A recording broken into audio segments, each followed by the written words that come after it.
Hello' everyone welcome to my channel.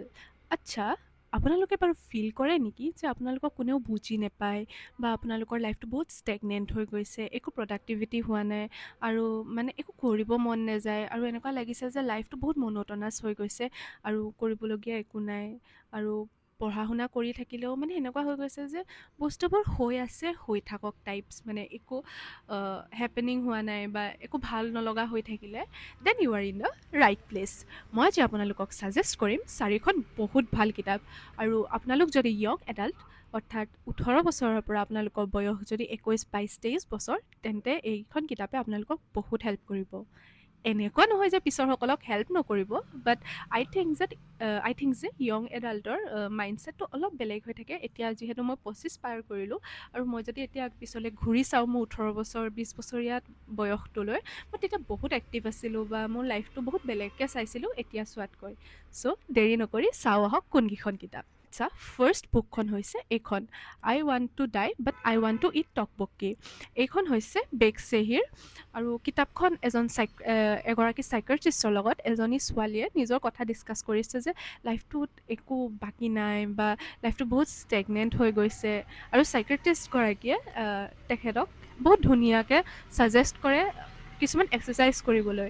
আৰু বহুতেই simple ইংলিছত আছে কিতাপখন, আপোনালোকে নিজে ট্ৰাই কৰিব পাৰে পঢ়িবলৈ। মই আপোনালোকক ইয়াতে ফটোটো দি দিম আৰু লগতে মিছ' আৰু এমেজনৰ যোনটোৰে হওক তাৰে স্ক্ৰীনশ্বট দি দিম। নেক্সট কিতাপখন হ'ল অসমীয়া কিতাপ আকাশ চুবলৈ হেঁপাহ। এইখন হৈছে দীপক শৰ্মাৰ।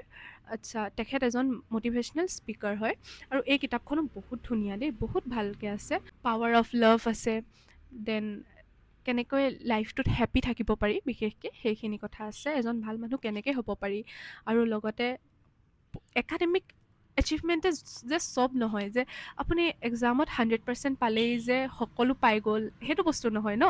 চ' লাইফটোক চোৱাৰ যোনটো ৰিয়েল ৱে, যোনটো হ'ল আমি এজ এ হিউমেন কেনেকৈ লাইফটো স্পেণ্ড কৰিব লাগে, সেইটো বস্তু বহুত ধুনীয়াকৈ আছে। আপুনি এখন কিতাপ পঢ়িব পাৰে আৰু কিতাপখনত সকলো পাৰ্চপেক্টিভ আছে, মানে আমি যোনটো ইগন'ৰ কৰোঁ বেচিকেলি সেইখিনি বস্তু বহুত ধুনীয়াকৈ আছে। আপোনালোকে এইখন কিতাপো পঢ়িব পাৰে।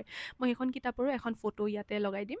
চ' থাৰ্ড কিতাপখন হ'ল ৰবিন শৰ্মাৰ who will cry when you die. আচ্ছা, এইখন আপোনালোকে এখেতৰ এখন বহুত ফেমাছ কিতাপ শুনিব, the monk who sold his Ferrari.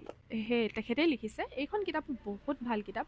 আচলতে যদিও নামটো বহুত নিগেটিভ যে who will cry when you die, but ইয়াত কেনেকৈ আপুনি নিজকে ডিস্কভাৰ কৰিব সেইটো বস্তু বহুত ধুনীয়াকৈ আছে, যে কেনেকৈ আপুনি নিজৰ লাইফটো ৰিবিল্ড কৰিব, আপুনি কেনেকৈ নিজৰ ফিলচফিজবোৰ ভাল কৰিব, চেঞ্জ কৰিব, কেনেকৈ আপুনি নিজৰ লাইফটো জাষ্ট এজ এ মানে একাডেমিক্স অৰিয়েণ্টেড বা জব অৰিয়েণ্টেড বা টকা ঘটিবলৈ যে জীয়াই আছোঁ সেইটো পাৰ্চপেক্টিভ বাদ দি এজ এ হিউমেন আমি যোনবোৰ বস্তু ইগন'ৰ কৰোঁ, যেনেকৈ নেচাৰ হওক, সৰু সৰু ভাল লগা বস্তুবোৰ হওক, আমি যোনবোৰ ইগন'ৰ কৰোঁ সেইখিনি বস্তু আমাক গ্ৰেটিটিউড, একচুৱেলি মেইনলি সেইটোৱে গ্ৰেটিটিউড হ'বলৈ শিকাব। লাষ্টৰ কিতাপখন আকৌ অসমীয়া কিতাপ, সেইখন হৈছে কেনেদৰে সদায় সুখী হ'ব পাৰি। এইখন আচলতে অনুবাদ কিতাপ হয়, অনিল শৰ্মাই অনুবাদ কৰিছে আৰু মূল হৈছে MK গুপ্তা। এইখন হৈছে আপোনালোকৰ ষ্ট্ৰেছ, মানে মেণ্টেল ষ্ট্ৰেছ আৰু মানে বৰিং লাইফ, মনোটনাছ লাইফ, এইখিনিৰ পৰা নিজকে কেনেকৈ আপুনি সেই চাইকেলটোৰ পৰা নিজকে লিবাৰেট কেনেকৈ কৰিব সেইখিনি বস্তু আছে। আৰু এইখনো বহুত ভাল কিতাপ। ইয়াতো এটা চেপ্টাৰ ৱাইজ আছে বস্তুবোৰ। কিতাপখন নন ফিকশ্যনেল। আচলতে এই গোটেইখনৰ ভিতৰত অকল এখনেই ফিকশ্যনেল কিতাপ, সেইখন হৈছে প্ৰথমখন, I want to die but I want to eat tteokbokki. সেইখনৰ বাহিৰে গোটেইখন নন ফিকশ্যনেল হয় কিতাপকেইখন।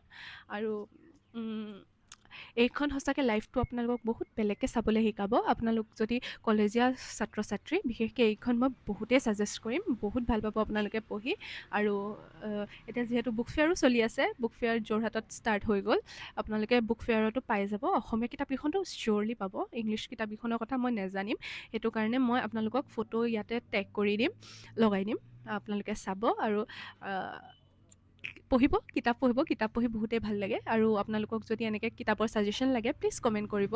আৰু মই যথেষ্ট কিতাপ পঢ়োঁ নিজেও, ইমান বেছিও নহয়, তথাপিও যেতিয়াই টাইম ওলায় মই বহুত কিতাপ পঢ়োঁ। মই আপোনালোকক এনেকৈ সদায় হেল্প কৰি থাকিম। যোনকেইখন কিতাপ মই ভাবোঁ যে মোৰ ভাল লাগিলে সেইখন মই আপোনালোকক ছাজেষ্ট কৰিম, আৰু আপোনালোকেও নিজৰ ছাজেশ্যন ক'ব, আপোনালোকৰ ফেভৰেট বুকছ আৰু ষ্টৰিজ কি কি ভাল লাগে আৰু কেনেকুৱা টাইপৰ আপোনালোকে কণ্টেণ্ট বিচাৰে কমেণ্ট কৰিব। Thank U.